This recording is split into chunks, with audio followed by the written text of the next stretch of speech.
The Wickmore Lighthouse, known by locals as the Beacon of the Damned, stood aloof on the jagged cliffs facing the tempestuous sea.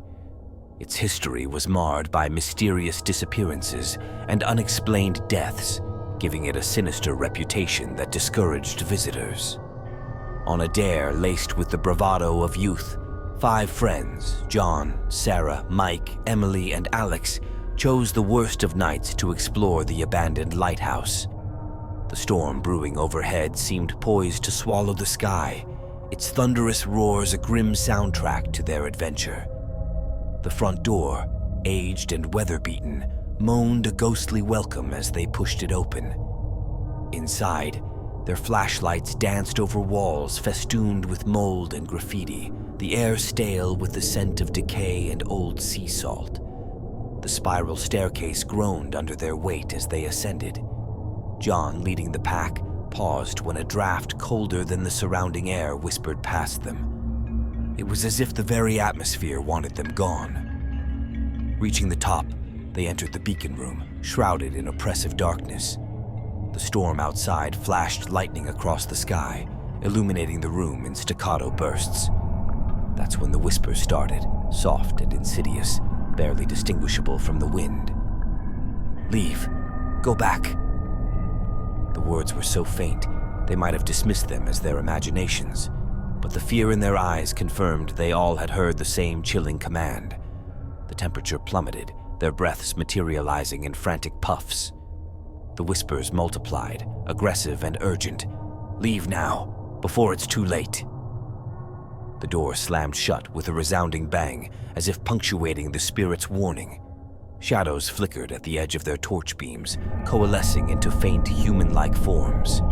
These were the spirits of sailors lost to the merciless sea, condemned to haunt the place where salvation had failed them. The spirits surged forward, their faces contorted with sorrow and rage. The air turned heavy with the smell of the ocean, a briny, wet scent that saturated the room. They reached with ethereal hands, desperate for the living to understand their torment. In a blind panic, the beacon sprang to life, its old mechanisms groaning as it cast a wild swirl of light around the room. The ghost's wails turned to screams, a cacophony of despair that vibrated through the very walls of the lighthouse. Driven by primal fear, the group scrambled down the stairs, tripping over each other in their haste. The building seemed to animate with a sinister life of its own, its structure groaning ominously, as if protesting their escape. They burst through the front door, propelled by adrenaline into the raging storm outside. Rain lashed at their faces, mixing with their tears of relief as they ran from the haunted beacon that had almost claimed them. Back in the safety of their homes, they shared their terrifying experience. The locals weren't surprised. The lighthouse had a long history of scaring off the curious and, sometimes, keeping them forever. The nightmares began the following night. Each friend was tormented by vivid dreams of being trapped in the lighthouse, surrounded by the pleading, angry ghosts, their whispers now screams in the darkness. Days turned into weeks, and still, they felt watched. The whispers seemed to follow them, a constant reminder that some places on Earth are touched by the supernatural, never to be disturbed. The Wickmore Lighthouse stood vigilant, its light occasionally flickering as if signaling to those lost souls still wandering in the dark.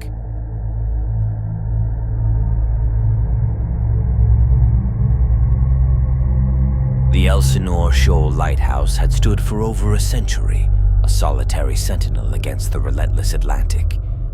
Rumored to be cursed, it was avoided by the local fishermen who told tales of a lighthouse keeper who vanished without a trace, his spirit forever bound to the lonely tower.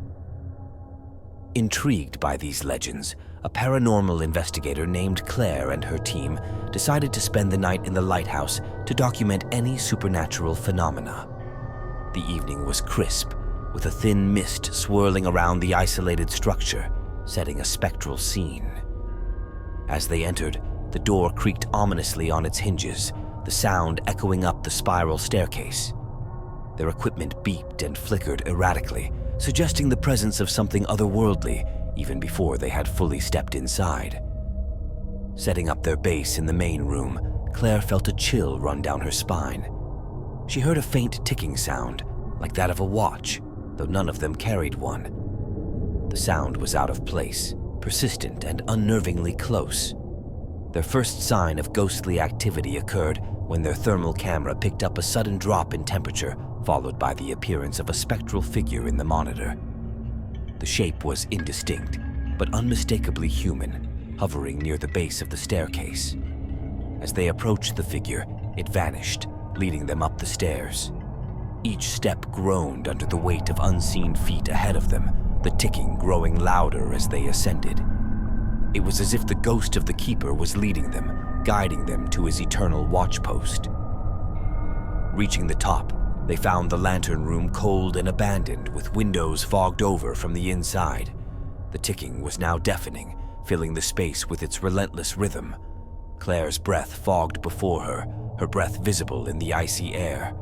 Suddenly, the air was pierced by a loud clang, like the bell of a ship close by. The sound was impossible. They were alone, far from any navigable waters. Yet it rang out again, desperate and warning. Then, the ghost appeared before them, clearer now, a gaunt figure in a keeper's uniform, his eyes hollow with an eternal sadness. He pointed urgently towards the fogged glass, his other hand clutching an old-fashioned pocket watch. Following his gesture, they watched in horror as shapes moved in the fog outside. Ships, old and ghostly, sailed past the lighthouse, their crews spectral and silent, a phantom fleet condemned to relive their final moments over and over. The room grew colder, and the air filled with the sounds of the ghostly ships, the creak of wood, the splash of waves, the distant calls of the doomed sailors. It was a nautical purgatory, visible only from this cursed vantage. The lighthouse keeper's spirit then turned to them, his mouth opening in a silent scream as the ticking stopped abruptly. The atmosphere shifted, the temperature plummeting further, a sign they were witnessing a moment frozen in time. With a sudden gust, the windows blew open, shattering the glass. The spirits of the drowned sailors surged forward as if released from their watery graves, their cries now audible, mournful, and angry. Terrified yet transfixed, Claire and her team recorded everything, the cameras capturing images of the spectral scene. As quickly as it had begun, the apparitions faded with the first light of dawn, the sea calm once more. Leaving the lighthouse, the team was silent, each member processing the night's unearthly events. They had come seeking ghosts and found a sorrowful story replaying itself, trapped in time by the keeper's unresolved duty. The Elsinore Shoal Lighthouse was more than haunted. It was a keeper of maritime tragedies, its curse lingering in the salty air.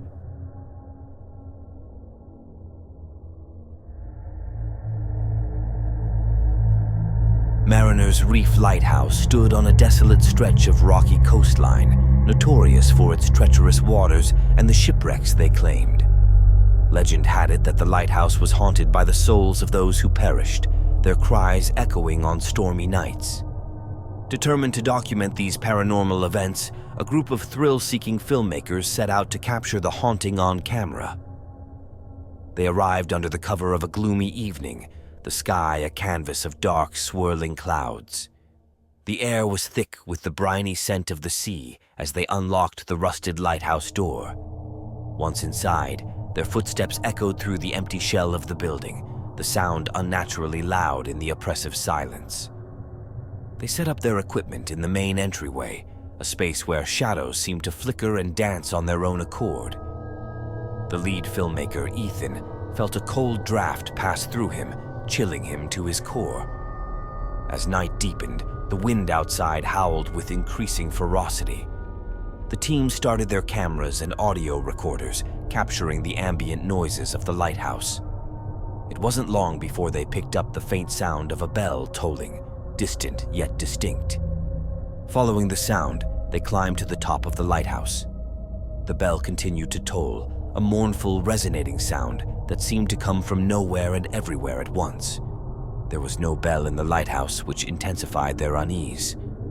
In the lantern room, they observed a sudden fog rolling in from the sea, enveloping the lighthouse in a dense white shroud. The temperature dropped, and their breath became visible, each exhalation a puff of white in the chilling air. Without warning, a loud crash echoed around them as if a large wave had hit the lighthouse. They rushed to the windows, but saw only the impenetrable fog. Then, the lamentations started, low moans and wails that swirled with the wind. Shapes began to materialize in the fog, ghostly vessels appearing as if rising from the depths. These apparitions were ships of old, their crews visible as spectral figures bound to their phantom decks. The team felt an overwhelming sadness permeate the air, the despair of the lost souls palpable. The ghostly sailors seemed to stare directly at them, eyes filled with sorrow and pleading for release from their eternal voyage. Ethan aimed his camera at one particularly vivid apparition, a captain standing resolutely at the helm of his ship. As he filmed, the captain seemed to notice him, his ghostly face contorting in anguish before he vanished into the mist. Suddenly, the lighthouse trembled as if gripped by an unseen force. The filmmakers felt the floor sway beneath their feet, the building groaning under the strain of spectral winds. The cries of the damned grew louder, more insistent. Then, as quickly as it had begun, the storm inside the lighthouse ceased. The fog lifted, revealing the first light of dawn shimmering on the horizon. The ghost ships faded into the morning mist, leaving behind a haunting silence. The team was left shaken, their equipment filled with evidence of the supernatural phenomena they had witnessed. Each frame of video and each recording told a story of loss and eternal restlessness. As they packed up to leave, the sun broke fully over the horizon, its light seeming to cleanse the air. They knew they had touched something profound and unsettling, the echoes of Mariner's Reef, not easily forgotten. This lighthouse was more than a beacon. It was a monument to the souls lost to the sea.